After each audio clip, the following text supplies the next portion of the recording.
Hello BCom के students, college वाले बच्चों, प्यारे प्यारे स्टूडेंट्स, देखिएगा आपके लिए जो है इसके बाद यानी कि इससे पहले आपने देखा होगा फोर टीचर का, रीइशू का और साथ में आपने देखा होगा फाइनल अकाउंट फाइनेंशियल स्टेटमेंट के लिए बस मोटिवेशन वीडियो समझ लीजिए दोस्तों इसको। और आपने अगर कुछ पहले से पढ़ा हुआ तो और आपके लिए प्लस पॉइंट हो गया, नहीं पढ़ा तो साथ में अपने सिद्धांत का जनरल पेपर या जो भी है कोई क्वेश्चन पेपर है उसको सामने रख लीजिए और सॉल्यूशन रख लीजिए। जो बताऊंगा उसी में मोस्टली चीजें जो है वैसे पैटर्न में आता है तो आपको अटेंड करना क्वेश्चन को जरूरी होगा। तो मैं सूरज मालाकार मास्टरमाइंड बाबा चैनल पर आप लोगों के लिए बीकॉम के लिए मैं प्रैक्टिस करवा रहा हूँ आपको कि बीकॉम का एग्जाम आपका अच्छे से चला जाए। मैं एग्जाम में चाहे नॉन कॉलेजिएट है चाहे रेगुलर है चाहे आप एसओएल से हैं। आइए कॉर्पोरेट अकाउंटिंग की और हमारा जो कदम है आज के टॉपिक है कैश फ्लो स्टेटमेंट। देखिए बच्चों कैश फ्लो स्टेटमेंट जो है एक फॉर्मेट पूरा आज मैं यहाँ पर लेकर आया हूँ। इससे ज्यादा जनरली नहीं आता है, इससे ज्यादा जनरली आपके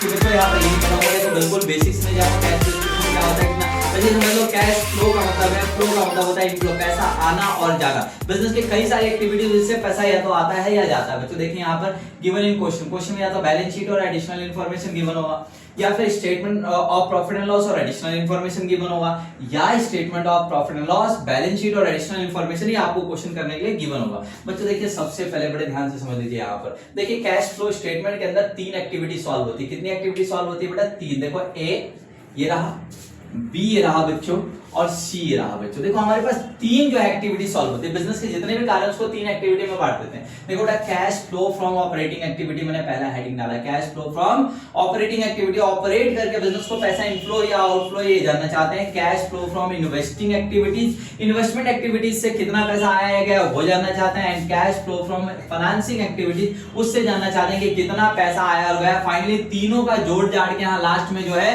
आप उसमें साल के शुरू में जितना ओपनिंग कैश पड़ा था, opening cash and cash equivalent उसको जोड़ दीजिए और लास्ट में जो बचा आपका जो क्लोजिंग आपके बैलेंस शीट में दे रखा है। यहाँ पर एक खास बात है कि कैश फ्लो स्टेटमेंट में जो आपका आंसर आता है ये बैलेंस शीट में जो गिवन होता है आपको, कहां गया बैलेंस शीट? बैलेंस शीट में जो आपको क्लोजिंग कैश दिया रहेगा बच्चों वही वाला आना चाहिए। अगर वो आ जाता है तो ठीक है, नहीं आता तो खुद से लिख देना यार। जो क्लोजिंग यहाँ पर जो बैलेंस शीट में जो कैश एंड कैश इक्विवेलेंट होगा ना वही वाला अमाउंट यहाँ लिख देना, ओपनिंग वाला यहाँ लिख देना। इन दोनों के जो है क्या करना है, इन दोनों के जो है डिफरेंस है ये आ जाएगा आपका। कौन सा आ जाएगा सर? ये वाला अमाउंट आ जाएगा। कौन सा है? नेट इंक्रीज या डिक्रीज। आप समझाएंगे इसको, वापस चलते हैं शुरू से भैया, बैक साइड से उल्टा थोड़ी ना सिखाएंगे, आइए शुरू से सिखाते हैं। तो देखो बच्चों हमने कहा पहला ऑपरेटिंग एक्टिविटी है। ऑपरेटिंग एक्टिविटी जब भी सॉल्व करेंगे बच्चों ध्यान रखिएगा सबसे पहले मुझे चाहिए होता है ये, क्या चाहिए होता है? बट ध्यान से यहाँ पर देखिए गोला मार्क कर रहा हूँ। मुझे ये चाहिए होता है net profit before tax and extra ordinary item. क्या चाहिए होता है? Net profit before tax and extra ordinary item. अब बच्चों अगर आपके क्वेश्चन में स्टेटमेंट प्रॉफिट एंड लॉस दिया हुआ है, क्या दिया हुआ है? Statement profit and loss. तो मैंने आपको बताया था ना, याद होगा अभी पिछले वीडियो में बताया था स्टेटमेंट प्रॉफिट एंड लॉस में हमारे पास क्या होता है? नेट प्रॉफिट बिफोर टैक्स भी होता है, नेट प्रॉफिट आफ्टर टैक्स भी होता है। नेट प्रॉफिट बिफोर भी होता है, आफ्टर भी होता है, बिफोर भी होता है, आफ्टर भी होता है ना। अगर स्टेटमेंट प्रॉफिट एंड लॉस दिया तो लो भैया मिल गया नेट प्रॉफिट आपको बिफोर टैक्स यहाँ से, यानी कि मेरा क्वेश्चन यहाँ से शुरू होगा। कहां से शुरू होगा? यहाँ से शुरू होगा। लेकिन बच्चों अगर बैलेंस शीट है क्वेश्चन में, खाली बैलेंस शीट है, ध्यान रखिएगा स्टेटमेंट प्रॉफिट एंड लॉस तो अगर दे रखा है तो मुझे मिल गया नेट प्रॉफिट बिफोर टैक्स, वही उठा लूंगा। लेकिन अगर बच्चों गलती से मुझे बैलेंस शीट गिवन है, क्या गिवन है? Balance sheet. तो बच्चों बैलेंस शीट अगर गिवन है ना तो मुझे net profit after tax and extra ordinary item मिलेगा। उसके अंदर जो प्रॉफिट मिलता है ना बच्चों उसे क्या कहते हैं? नेट प्रॉफिट आफ्टर कहते हैं। तो बच्चों आफ्टर से बिफोर बनाना पड़ेगा, उसको क्या बनाना पड़ेगा? बिफोर बनाना पड़ेगा। अभी मैंने कहा देखो खाली स्टेटमेंट प्रॉफिट एंड लॉस दे रखा है बच्चों, या स्टेटमेंट प्रॉफिट एंड लॉस दे रखा है क्वेश्चन में, आप तो ये समझ लीजिए आपको ये मिल जाएगा net profit before tax and extra ordinary item. यही से क्वेश्चन शुरू हो जाएगा, आपका सॉल्यूशन शुरू हो जाएगा। लेकिन अगर बैलेंस शीट खाली गिवन है तो बैलेंस शीट गिवन है तो उसमें आफ्टर ही मिलता है। क्या मिलता है? आफ्टर। तो आप लिखेंगे net profit after tax and extra ordinary item. कहां मिलेगा बच्चों? ये ध्यान रखिएगा। इसके लिए आपको बैलेंस शीट में जाना पड़ेगा, रिजर्व एंड सरप्लस में। कहां जाना पड़ेगा? रिजर्व एंड सरप्लस में। वहां लिखा होगा स्टेटमेंट प्रॉफिट एंड लॉस का balance. Statement profit and loss का बैलेंस लिखा होगा बच्चों। यहां पर कर लीजिएगा current year minus previous year. क्या कर लीजिएगा? Current year minus previous year. कहां पे लिख दूं मैं?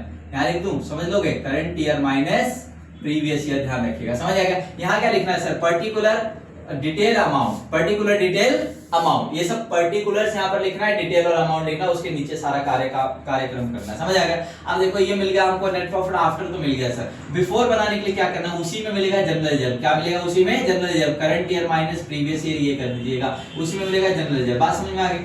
प्रोविजन फॉर टैक्स मिलेगा बच्चों। प्रोविजन फॉर टैक्स का बड़ा ही गजब अंदाज होता है। बात समझिए, अगर मान लीजिए आपके एडिशनल इन्फॉर्मेशन में कुछ दे रखा है, एडिशनल इन्फॉर्मेशन में कुछ दे रखा है कि टैक्स पे किया इतना, ये टैक्स मेड किया इतना, तो उसका अकाउंट बनाना पड़ेगा। क्या बनाना पड़ेगा? अकाउंट बनाना पड़ेगा कि उसका बैलेंस आपको बैलेंस शीट में भी गिवन मिलेगा बच्चों, और आपको यहाँ पे मिलेगा। तो अगर नहीं बोल रखा है, जिसमें कुछ भी नहीं बोल रखा बच्चों, तो यहाँ पर करंट ईयर का ले लीजिएगा। कौन सा ले लीजिएगा? करंट ईयर का ले लीजिएगा। किस केस में बच्चों? जब आपके एडिशनल इन्फॉर्मेशन में कुछ ना दे रखा हो तब आप ले लीजिएगा यहाँ पर। बात समझ में आ गई? प्रोपोज डिविडेंड और इंटरिम डिविडेंड की बात करूं तो इंटरिम डिविडेंड बच्चों एक ही दिया होता है, बाहर चाहे बाहर ही दिया रहेगा, एडिशनल इन्फॉर्मेशन वो ले लीजिएगा। प्रोपोज डिविडेंड की बात करूं बच्चों तो यहाँ पर जो है प्रीवियस ईयर और करंट ईयर का चक्कर हो जाता है। क्या हो जाता है बच्चों? प्रीवियस ईयर और करंट ईयर का चक्कर हो जाता है प्रोपोज डिविडेंड का। तो बच्चों प्रीवियस ईयर ले लीजिएगा। क्या ले लीजिएगा? प्रीवियस ईयर ले लीजिएगा। यहाँ पर प्रीवियस ईयर रहेगा। बात समझ में आ गई? आगे चलते हैं। तो इनको जोड़ने से आपको बच्चों क्या मिल जाएगा? नेट प्रॉफिट बिफोर मिल जाएगा। बिफोर मिलने के बाद आपको क्या करना है? ऐड करना पड़ेगा बच्चों adjustment for non cash and non operating activities. ऐसे एक्सपेंसेस को आपको ऐड कर लेना पड़ेगा बच्चों जो बिजनेस के नॉन फंड्स थे, नॉन कैश थे, जो जिसके बदले में कोई कैश नहीं गया था, और जो नॉन ऑपरेटिंग है, जो बिजनेस को ऑपरेट नहीं करने में खर्च हुए थे। जाहिर सी बात है, मुझे निकालना है cash flow from operating activity. तो देखो बच्चों, इंटरेस्ट ऑन डेब्ट्स रहेगा, चाहे शॉर्ट टर्म हो चाहे लॉन्ग टर्म, वो ले लेना। Loss by fire, bad debts, provision for doubtful debts, loss on sale of fixed assets, depreciation amortization, loss on issue of shares or debenture, preliminary expenses, write off। ये सारे खर्चे जो है ये सब आपके किस में आ जाते हैं? Non funds and non operating expenses. जैसे नॉन कैश, देखो नॉन कैश क्या हो गया? जैसे यह हो गया आपका लॉस बाय फायर हो गया, बैड डेब्ट्स हो गया, है ना, loss on sale of fixed assets हो गया। नॉन ऑपरेटिंग क्या होता है? तो नॉन ऑपरेटिंग जैसे इंटरेस्ट ऑन डेब्ट्स हो गए, ये सब नॉन ऑपरेटिंग। बिजनेस को चलाने की जरूरत नहीं, इनको जोड़िएगा यहाँ पर। फिर लेस करना अगले स्टेप में नॉन ऑपरेटिंग इनकम, वो सारी इनकम आपको वापस कर देनी है, वापस मतलब माइनस कर देनी है जो नॉन ऑपरेटिंग है, जो बिजनेस को ऑपरेट करने से रिलेटेड नहीं है। तो लीजिए वो भी माइनस कर दीजिए आप यहाँ पर। जो माइनस करके बच्चों यहाँ पर gain profit on sale of fixed assets, rent receive, dividend receive, commission receive, interest, ऐसा कुछ भी दे रखा हो बच्चों तो आपको यहाँ पर ये माइनस कर देना, और माइनस करके जो अमाउंट आएगा उसे कहते हैं net operating profit before working capital changes, WCC। Net operating profit पे पहुंच गए। जैसे नेट ऑपरेटिंग पे पहुंच जाएगा, ऐड कीजिएगा decrease in current assets and increase in current liability.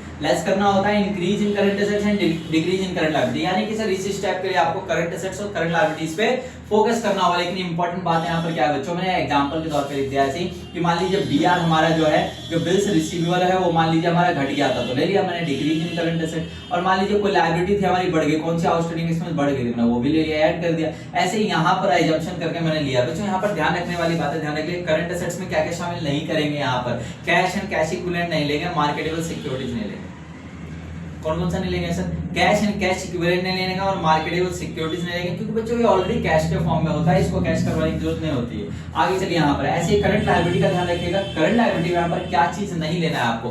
Bank overdraft यानी कि शॉर्ट टर्म बोरोइंग्स कोई भी आपको यहाँ पर नहीं काउंट करना होता है, इस बात को ध्यान रखिएगा। चलिए यहाँ पर चलते हैं। जो यहाँ पर आएगा अमाउंट यहाँ से करने के बाद ये इसमें से लेस कर देंगे इनकम टैक्स पेड। बच्चों ये प्रीवियस ईयर का पे कर देंगे, एडिशनल इन्फॉर्मेशन में कोई बात नहीं है। तो जो आंसर फाइनली यहाँ पर आएगा बच्चों, या तो प्लस आएगा या माइनस आएगा। प्लस का आएगा तो cash inflow from operating activity लिखिएगा, और बच्चों अगर माइनस में आएगा तो लिखिएगा cash used in operating activity. बात समझ में आ रही होगी। बी पार्ट का ये cash flow from investing activity. बच्चों इस एक्टिविटी को जब भी आपको सॉल्व करना है तो आपको फोकस करना है सीधा का सीधा असेट्स पे चले जाइए, नॉन करंट असेट्स। कहां चले जाइए? नॉन करंट असेट, जो प्रॉपर्टी प्लांट इक्विपमेंट है, इंटेंजिबल असेट्स है, इन्वेस्टमेंट है, उन सारी चीजों पे फोकस करना है बच्चों। वो चीज या तो बड़ी होंगी या घटी होंगी बच्चों, उसके बारे में कोई एडिशनल इन्फॉर्मेशन अगर है तो आपको उसका भी अकाउंट बनाना पड़ेगा। क्या बनाना पड़ेगा? अकाउंट बनाना पड़ेगा, क्योंकि उसमें या तो सेल गायब होगी या फिर तो परचेज गायब होगा, कुछ भी निकाला जाएगा उससे। अकाउंट जरूर बनता है बच्चों, वहां पर ध्यान रखिएगा। तो अगर परचेज ऑफ मशीनरी आया है तो आप इसको माइनस में लेंगे क्योंकि पैसा चला गया। सेल ऑफ मशीनरी है, कोई भी चीज सेल है, कोई भी फिक्स्ड एसेट, प्लस में लेंगे बच्चों। परचेज ऑफ इन्वेस्टमेंट जैसे आया माइनस में ले लिया बच्चों।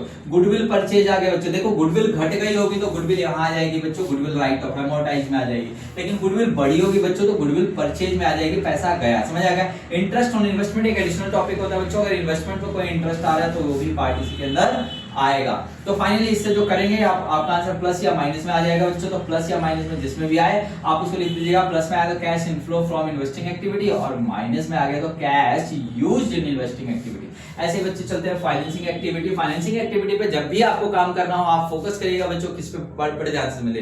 बैलेंस शीट मैंने आपको समझाया था पिछले वीडियो में, उसके अंदर क्या रहेगा बच्चों ध्यान रखिएगा। Share holder fund, share holder fund, उसमें भी सभी शेयर कैपिटल, कौन सा वाला, शेयर कैपिटल। दूसरा non current liability, non current liability long term borrowings वाले। तीसरा पार्ट जो रहेगा बच्चों उसी के अंदर रहेगा शॉर्ट टर्म बोरिंग्स, क्या रहेगा, शॉर्ट टर्म बोरिंग। उसके अलावा कुछ और भी आइटम्स जो यहाँ पर मैं दिखाऊंगा, जैसे मान लीजिए आपने शेयर्स देखा कि बढ़ गया घट गया, बढ़ गया तो इसका मतलब इशू कहेंगे बच्चों, ये रहा यहाँ पर प्लस में answer. Redemption of debenture, debenture घट गया बेटा वो माइनस में आ जाएगा क्योंकि रिडम्पशन हो गया। लोन घट गया बेटा आपके रीपेमेंट में आ जाएगा।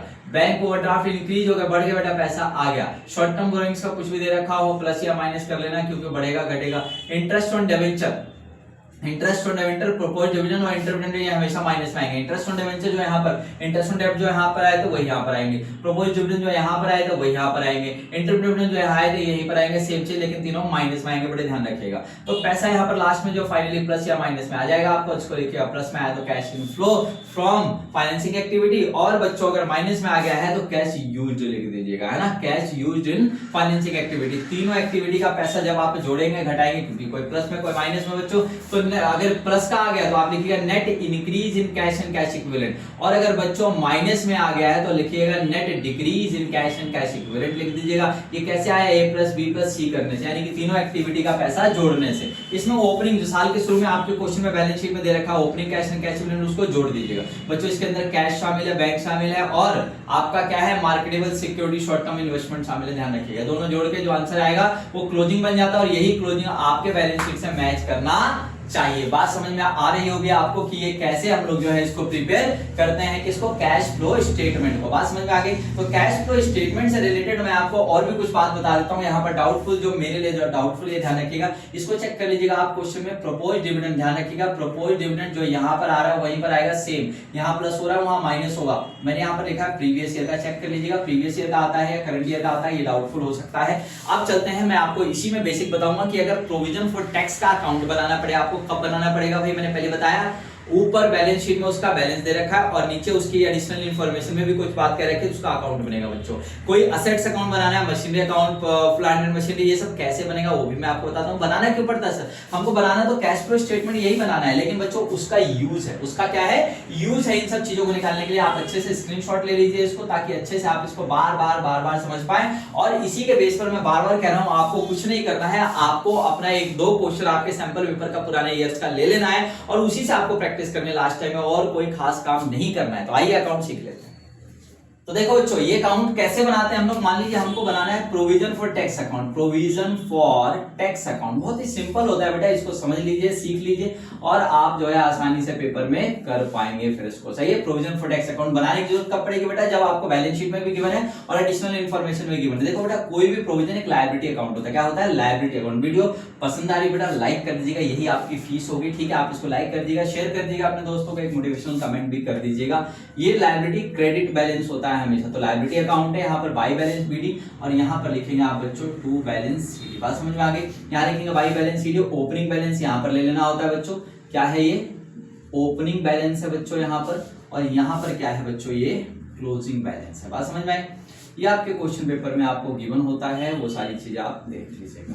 तो देखिए यहाँ पर आपने ओपनिंग ले लिया, यहाँ पर आपने क्लोजिंग दे दिया, जो बैलेंस शीट में गिवन है। अब देखिए बड़े ध्यान से, आपके एडिशनल इन्फॉर्मेशन में जब आप चेक करेंगे तो ये तो टैक्स पेड दिया हुआ है, टैक्स मेड दिया हुआ है। टैक्स पेड दिया तो बच्चों यहाँ पर, क्योंकि लायबिलिटी घटती है तो डेबिट होता है, यहाँ पर लिखिएगा हमेशा टैक्स पेड की entry to bank account tax paid, bank account tax paid. तो बच्चों यहाँ पर जब आपका ये लिखेंगे तो टोटल इधर का ज्यादा हो जाएगा, इधर का ये घटाकर आपके पास आ जाएगा by statement of profit and loss. क्या आ जाएगा, ये tax made during the year, tax made during the year, ये आ गया बैलेंसिंग फिगर में। बात समझ में आई कि नहीं आई। और बच्चों अगर टैक्स मेड दे रखा है आपको, क्या दे रखा है, टैक्स मेड आपको दे रखा है, तो बच्चों आपका क्या निकल के आ जाएगा, टैक्स पेड निकल के आ जाएगा। बस दो ही एंट्री होते हैं, इससे ज्यादा कुछ नहीं होता। जब आप ये अकाउंट बनाएंगे तो ध्यान रखिएगा, ये वाला ऑपरेटिंग में, ये वाला ऑपरेटिंग में जाकर आप इसको ऐड करेंगे। कहां पर, आफ्टर से, जब बिफोर बनाते हैं ना, आफ्टर से बिफोर, तो वो ये वाला यूज होगा, समझ आ गया। और बिफोर मिला हुआ तब तो कोई दिक्कत नहीं है, आपको पता है। और ये वाला बेटा क्या करेंगे आप, ऑपरेटिंग एक्टिविटी के, ऑपरेटिंग एक्टिविटी में लास्ट में आप इसको क्या करेंगे, माइनस करेंगे। लास्ट में माइनस करते थे ना, ये माइनस कर देंगे। बात समझ में आ गई। अब देखिए यहाँ पर जो है आपको क्या बना रहे हैं हम लोग, एक फिक्स असेट्स अकाउंट बना रहे हैं। कि फिक्स्ड असेट्स अकाउंट कभी बनाने की जरूरत पड़े तो कैसे बनेगा सर। मान लीजिए मशीनरी आपको बैलेंस शीट में दे रखा है, उसके बारे में नीचे कुछ भी बोला है, डेप्रिसिएशन, सेल करना, परचेज करना, कुछ भी बोल रखा हो बेटा, आप समझ जाइए बनाना पड़ेगा। ये एक असेट्स होता है और असेट्स का हमेशा डेबिट बैलेंस होता है बच्चों। तो इसका टू बैलेंस बीडी यहाँ से शुरू होता है, जिसे आप ओपनिंग बैलेंस का नाम देते हैं, है ना। और यहाँ पर बच्चों यहाँ पर ये खत्म हो जाता है बाई बैलेंस सीडी, जिसे आप क्लोजिंग बैलेंस का नाम देते हैं। क्या नाम देते हैं बच्चों? क्लोजिंग बैलेंस का आप इसे नाम देते हैं कि नहीं देते हैं? देते हैं सर, बिल्कुल देते हैं। चलिए आइए देखिए बच्चों, तो यहाँ पर असेट्स का एक नियम होता है, बढ़ेगा तो डेबिट, घटेगा तो क्रेडिट। देखो बच्चों बढ़ रहा है तो यहाँ पर लिखिएगा बैंक अकाउंट के नाम से परचेज आ जाएगा। क्या है? बैंक अकाउंट, पैसा जाता है बेटा, परचेज आ गया। बात समझ में आ गई। अगर बच्चों सेल हो रहा है तो यहाँ पर लिखिएगा बाय बैंक अकाउंट, क्योंकि पैसा आपके पास आएगा बेटा, और यहाँ पर असेट्स घट रहे इसलिए इस साइड आ गया। समझ आ गया बच्चों। डेप्रिसिएशन लगाया जा रहा है, आपके असेट्स घट रही है, डेप्रिसिएशन अकाउंट यहाँ पर लिख दीजिएगा। बच्चों बेचने के ऊपर कोई लॉस हुआ है, by profit and loss bracket में लॉस ऑन सेल लिख दीजिएगा। बच्चों प्रॉफिट हुआ है बेचने के ऊपर, प्रॉफिट यहाँ पर आएगा by profit and loss account, profit on sale. बच्चों इससे ज्यादा कोई भी एंट्री कहीं पर नहीं होती है। बाल को ये टोटल करेंगे आप लोग, तो इनमें से कोई एक एंट्री क्या होगी? गायब होगी उस समय आपके पास। जैसे मान लीजिए कि परचेज नहीं दे रखा क्वेश्चन में, आप इधर का टोटल करेंगे, ज्यादा हो जाएगा, इधर का घटा के कोई भी एक चीज बैलेंसिंग फिगर आ जाएगी, क्योंकि ये तो क्वेश्चन में आपके दिया ही रहेगा बच्चों, है ना। अब इन्वेस्टिंग एक्टिविटी जब आप सॉल्व करेंगे तो एक काम की चीज रहेगी, उसमें आप क्या करेंगे? सेल को क्या करेंगे? इन्वेस्टिंग एक्टिविटी में आप जाकर सेल को प्लस में ले लेंगे, है ना। डेप्रिसिएशन को बेटा कहां पर लिया जाता है? ऑपरेटिंग एक्टिविटी में जाकर आप इसको प्लस करते थे, याद होगा, एड एडजस्टमेंट फॉर्म में। बेटा जो लॉस है उसको भी क्या करते हो बेटा? ऑपरेटिंग एक्टिविटी में जाकर आप इसको प्लस कर देते हो, उसी एड एडजस्टमेंट फॉर्म में, है ना। और बच्चों परचेज कहां पर आता है? परचेज कहां आता है बच्चों? परचेज कहां आता है बच्चों? इन्वेस्टिंग एक्टिविटीज में आप जाके माइनस कर देते हैं बच्चों। और प्रॉफिट कहां आता है बच्चों? ऑपरेटिंग एक्टिविटी में जाकर आप इसको माइनस कर देते हो बेटा, ठीक है। समझ में आ गया। तो ये कहानी होती है आपके एडिशनल अकाउंट्स की, जो कैश फ्लो स्टेटमेंट को बनाते समय बहुत ही मजेदार होते हैं। समझ में आएगा इनको आपको, ठीक है। तो उम्मीद करता हूं आपको ये वीडियो समझ में आई होंगी। अगर आपको पर्सनली कोई भी डाउट है, कोई भी चीज समझना है, देखो समय कम है क्योंकि आज ही मैं वीडियो बना पा रहा हूँ, बहुत ही रिक्वेस्ट के बाद बना पा रहा हूँ, तो आप लोगों से जो भी पर्सनल डाउट हो आप मुझसे पूछ लीजिएगा कमेंट करके। मैं आपको कोशिश करूंगा पूरे जरूर रिप्लाई करने की, और कल का एग्जाम आपका अच्छा जाए। और आपका एग्जाम अगर आने वाले समय में है किसी का एसओएल का, तो उनका भी एग्जाम अच्छा जाएगा। तो सेमेस्टर 4 वालों बेस्ट ऑफ लक, आप सभी का एग्जाम अच्छे से जाएगा। मैं सूरज मालाकार आपके साथ हूँ, बने रहेगा मास्टरमाइंड चैनल पर। Okay bye bye.